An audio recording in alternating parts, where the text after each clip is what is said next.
One is proper education. Second way, proper recruitment as well. Third is having the right values in the organization. I remember when I was working at a global company, from the get-go, when you're recruited, the onboarding program, you're actually you sign off on a code of conduct. So you are actually embracing the values of the organization from the get-go. So you know what is the code of conduct and the code of ethics of the organization as you come in, and you know what are the red lines, and not only that, but the human resources would know who are they recruiting. Are they recruiting people with the right mindset, with the mindset that embrace diversity, that embrace inclusion, as opposed to the other way around. And of course, throughout the organization, leadership and leaders must speak the same message as well. It's not only words, but action. So values are not something that we only post on the wall and have it in nice frames. It has to be followed up by actions. Hello and welcome to our weekly podcast, Human Capital Uncovered, Chat with Haifa. I'm Haifa Abu Zabiba, your host, and today we'll be delving deep in the realm of human capital. With us is a well-renowned expert in the field. I'm pleased to feature Dr. Hisham Al-Dabbagh, who's a transformative figure in the realm of leadership, training with 25 years of experience, 10 of those in Unilever, Saudi Arabia, and Los Angeles. He was set on a mission in 2009 to revolutionize leadership training in Saudi Arabia. Driven by a vision to redefine corporate training, Dr. Hisham founded the ADL, which is a leadership and management training company. And more recently, he attained his doctorate in leadership and organizational change from the University of Southern California. So sit back, tune in to explore Dr. Hisham's insights that inspire lasting transformation in the world of leadership training. Hello, welcome. Thank you for having me. Thanks for joining us, Dr. Hisham. Dr. Hisham, tell us about who you are and what was it in the early years that set the foundation and contributed to your success today? Well, as you said, my name is Hisham Al-Dabbagh. I'm an industrial engineer by trade, recovered industrial engineer, graduated from King Fahd University of Petroleum and Minerals. And it's a funny story how I got into training and development. While I was working at Unilever, I had days that I come back very happy, excited about what I've accomplished.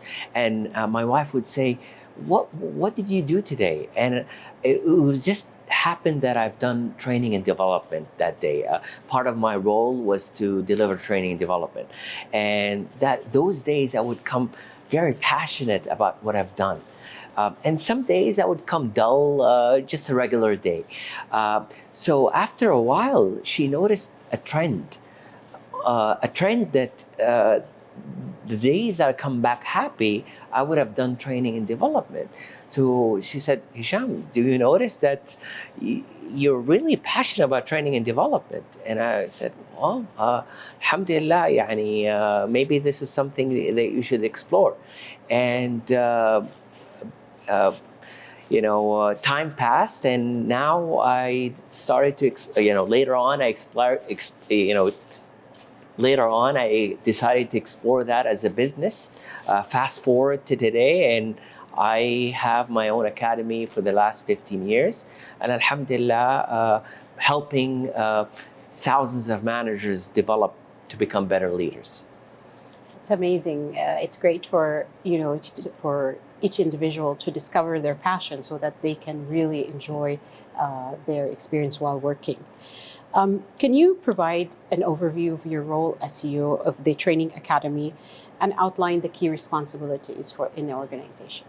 Well, let me take a step back. Before I became the CEO, I was a practitioner of training. So I started delivering the training as a facilitator. So I had to learn instructional design. I had to learn to become a facilitator myself. So I took train the trainer. I learned how to deliver the sessions. So I learned the nitty gritty of training development. So is to become qualified to take that role. I did the sales as well. So I represented my company in selling the product as well.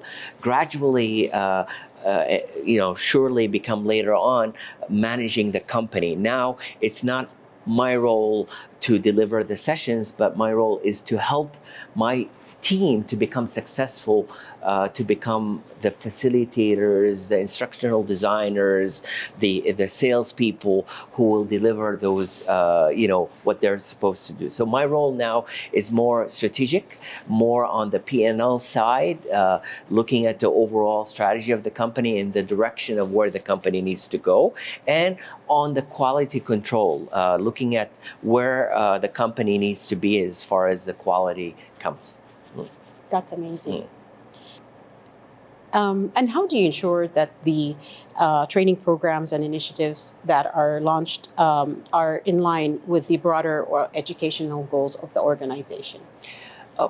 For us is not only inner focused, where we look at what we need to deliver to our clients. We also we want to hear the voice of our clients. So we typically do what's called the training needs analysis to understand what the client needs in terms of their objectives, their competencies to deliver what they need in terms of development, and satisfying the needs of the client is what's most important to us. And we do these meetings early on before we launch any project to hone in on their desired goals, desired objectives, and build a customized development program that meets those needs. And then we measure how is our delivery meeting those needs throughout the journey. So this is what we focus on in our program. And I always say when we develop managers to become better leaders, their job as managers is helping their team become successful. It's like I use the analogy of the football coach. They used to be a player, playing the game, but now when they're a coach, their job is to help their team become successful. So if their team fail, their job as a coach, they failed their team. But if the team succeed, then they succeeded as coaches. So that's what our role becomes as far as leadership and management development. That's great. And what are the significant challenges that you encounter in the realm of training and development, and how do you address them effectively? So we are faced with many challenges, but one of the biggest challenges that we're facing today is as HR being involving today, we're seeing some the hierarchy, or I would say the old thinking of HR. Training is more like a reward. It's like checking the box. So when we are, the concept of training is more like box checking. I've done training. It's just an event rather than a process. So we're not looking at, or the client is not looking at what happens after the training, the development part, or the client is looking at only the superficial part, which is the certificate part, rather than the content. The how the material looks like, the facade, rather than the actual content and how the impact of the training is taking place and the return on investment of the training. And this is what we're trying to do, is through our unique program, the action-based learning, is we're trying to elevate elevate the industry by looking at training as a process rather than an event. Because training, if it's dealt with well, it could be a strategic pillar in a company where it could impact an organization in ways that could improve performance, and it could improve the entire process of an organization. That's great. How have you seen the landscape of training and education evolve over the years in Saudi Arabia, and what are the trends that you believe are going to be coming in the near future in the country? Well, one of the biggest trends is the technology part. We're seeing AI, augmented reality, and artificial intelligence as well coming into very strong in the industry. In fact, we are embracing that in our program. We have used what's called the AI hour. So every module that we're delivering, we use artificial intelligence, linking artificial intelligence to the topic, because today AI is something that is being widespreadly used. So that's a big trend. One, and in fact, because I've recently did my doctorate in education, we see the new concept of the flipped classroom, where it's no longer a lecture that's being given. It's actually getting the participants involved as part of the session. So it's no longer one way of communicating. It's actually facilitating rather than training, if you will. That's some of the new trends that we're seeing in the market. Very true. And giving the participants time to practice the skills that they learned, and coach them while they apply them. And also the implementation part, just to add part, is how they take that learning and apply it as well. It's no longer feeding participants with information, because now with ChatGPT, you can get information easily online. So today it's not about knowledge sharing or retrieving knowledge. It's about applying that knowledge, and that's the new trend in training and development. Very true. And what importance do you place on diversity and inclusion within your training academy, and how do you foster a culture that embraces diversity and promote inclusivity? Diversity is so important in our academy that we dedicated a module on embracing diversity within the work environment. At our academy, we embrace gender diversity, we embrace nationality diversity, so we use local and international facilitators, we use male and female facilitators, and we have a diversity of talent as well to make sure that we are embracing different pool of talent within the organization. That's very true. A lot of organizations now, they're also focusing on improving diversity and inclusion, whether gender or age or the different perspectives of it. So from your experience, what do you think would impact positively leaders to adopt this? Because most people have biases. Most people, maybe they don't think about inclusion and how their decisions impact other individuals that might be of different ethnicities. From your experience, what are the ways to help organizations tackle this challenge? Right. One is proper education. Second way, proper recruitment as well.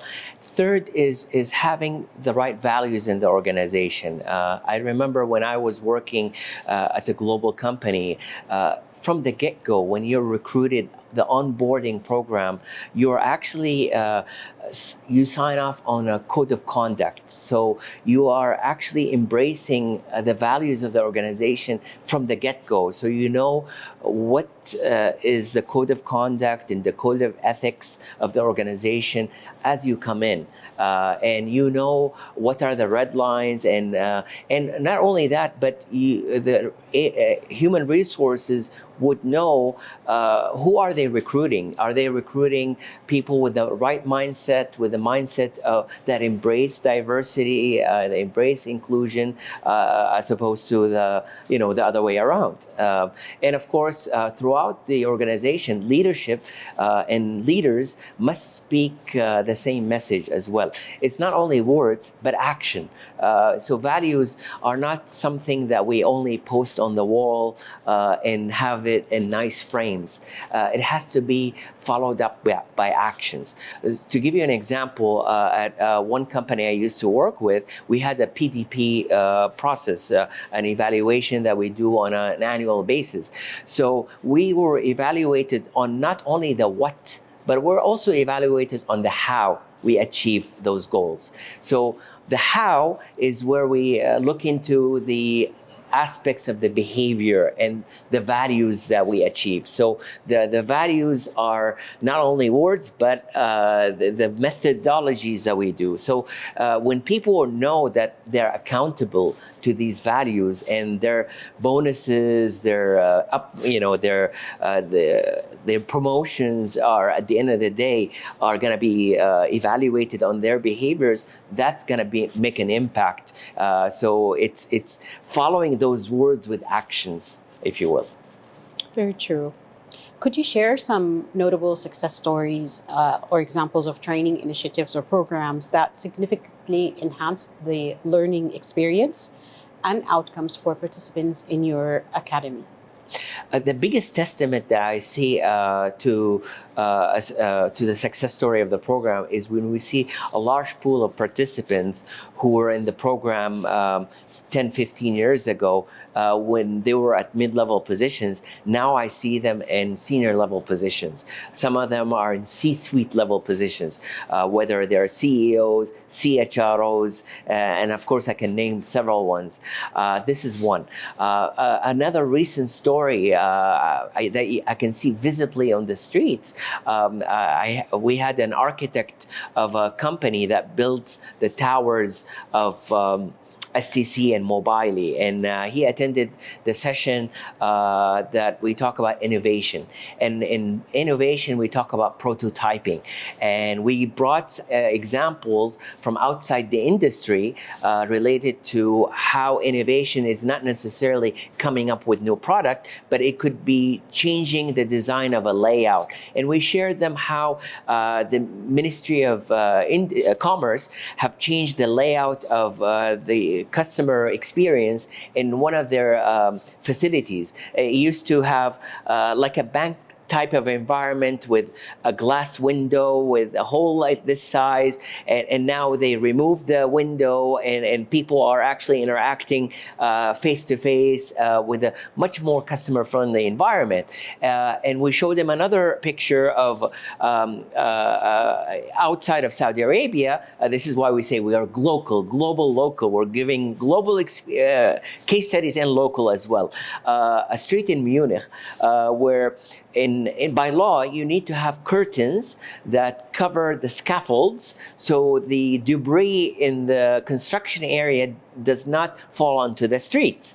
Typically you see those green curtains, dusty, and it really doesn't look good when you see it. But in Munich, they printed how the building will look like. So the shape, the picture of the building is printed on the actual curtain. So you can visually see the building on that curtain. So visually it looks so nice, but it's a curtain at the end. It's the same curtain, but it looks visually so nice. So the person who is the architect who attended this session said, "This is a great idea." So they used to build. This company used to build the steel beams, bare beams, bare. Steels that looks really ugly in residential areas on the street.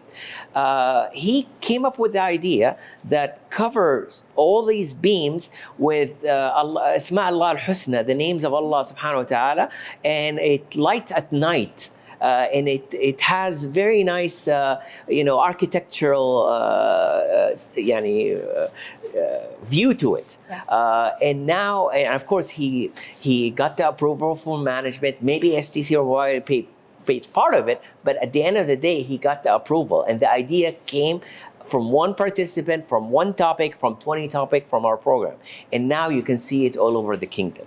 So this is one success story from one participant that I'm proud to share that it came from our program. Yes, it's amazing when you can see the results of, the value that is you create through your programs, and this is amazing. What would you consider to be, given that all the leadership trainings and programs that you've created over the years, and you've seen numerous profiles of different leaders. From your view, what is the make it or break it skills that need to be in a leader?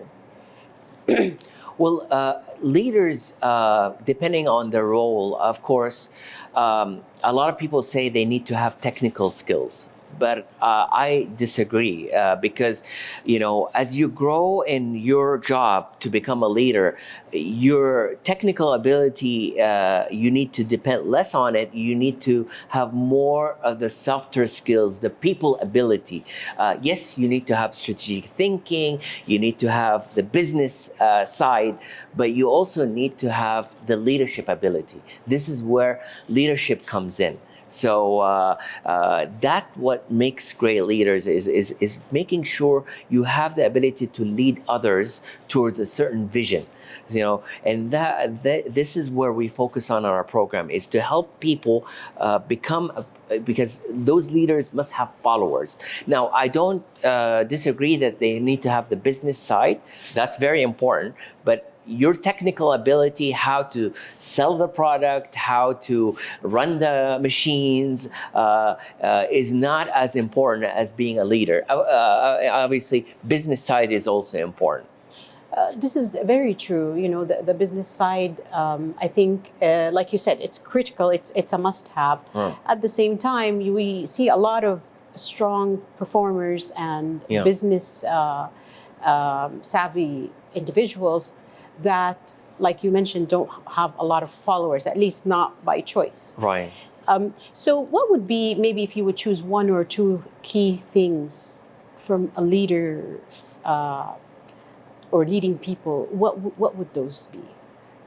The ability to delegate is so important, and the ability to inspire others, because many leaders they need to inspire others to achieve a certain vision. If you can't inspire others to and help them to become motivated about achieving a certain vision, you can't be a leader. Yes. Very true. Thank you. And you alluded to it earlier. How do you leverage technology and data analytics in your training programs to make informed decisions and enhance the overall effectiveness of the programs? Yeah, as I said, we are using AI in our program.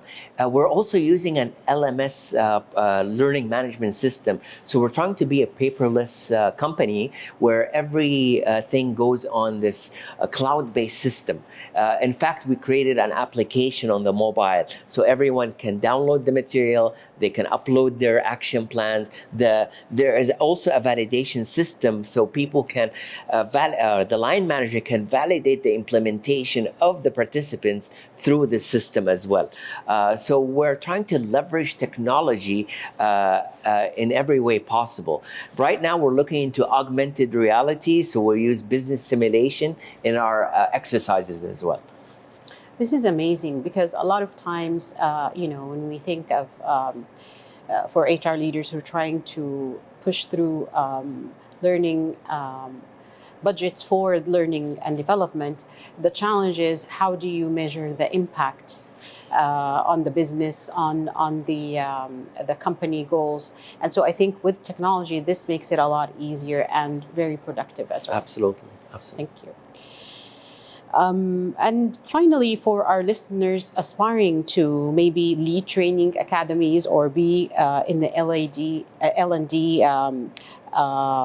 field, what advice or insight would you give them to accelerate their careers? Yeah. Well, a couple of things I want to mention. First, you need to discover your passion and don't be afraid of your weaknesses, as you will. I'll tell you a story as I come to the end of this podcast. You know, um, when I was in my 20s, I was a production supervisor at a factory at Unilever. And part of my job as a production supervisor in the States, in Los Angeles, I used to do what's called a kickoff meeting. The kickoff meeting is I have to come up and kick off the shift for 25 individuals. Some of them are older than me, senior in age. And I was green out of college, and I was nervous. So I used to hold a piece of paper and I used to have stage fright. Imagine that. I used to have stage fright speaking in front of people. So I used to write down what I'm going to say in front of 25 people. And I was trembling, like I would write down what I'm going to say. And I was like, okay, good morning, guys. This is what I'm going to talk about. And I used to really tremble like this. And I said, you know what? If I'm going to be a good leader, I need to be a good speaker. I need to be a good communicator. I cannot be like this. So I invested, took part of my salary, and I went to a public course on my own expense. I remember it was in San Diego. It was like an hour drive from LA. And it was an intensive course for a week, took vacation even. And I worked on it very well. Public speaking, one of the best. And I worked on it. And one of the best advice I got from this coach was you have to rehearse and practice. So I rehearsed and practiced in front of the mirror on how I become a better presenter. To the degree, khalas, I didn't need the piece of paper. So the next time I came, I didn't use the paper. So the moral of the story is this weakness, it went from a weakness to a strength, to the degree that I started to enjoy this so much that I started to love public speaking. I became comfortable in it so much that I decided to make it a business. So what I'm trying to say here, Haifa, is the sky is the limit. Even though people might say, Wallah, this is a weakness in me, you might turn this weakness into a strength if you decide to work on it, if you change your mindset about it, and if you really work hard about it. This was the beginning. And of course, I took the train the trainer course, I worked on myself, and I excelled at it. So the moral of the story again is if you want to become whoever you want to be, you just have to work at it. And alhamdulillah, of course, I have still a long way to go. I'm not there yet. But what I'm saying for those who are listening to this podcast is just go with your passion, work on it, even if it's weaknesses, work on it, and you'll get there. This is amazing advice. I love what you just said, honestly, because it's true. And especially for people who are maybe, like you mentioned, it was in the beginning of your career, that all of us, we have some areas that maybe is not our strength or we never tried it before.